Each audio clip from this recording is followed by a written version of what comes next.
How to delete all your posts on Instagram in one click. Hello everyone, this is Sabrina here to help you today. So without any further ado, let's get right into the video.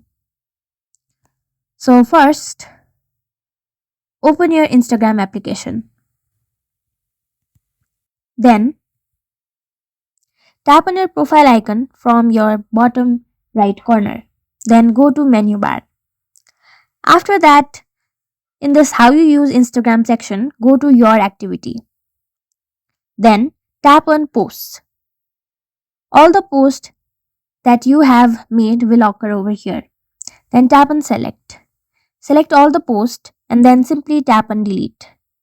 Confirm deletion and all your posts will be deleted in one tap. So that's it. Thank you for watching this video. Make sure to like, share and subscribe to our YouTube channel. If you got any questions, comment them down and I'll catch you in the next one.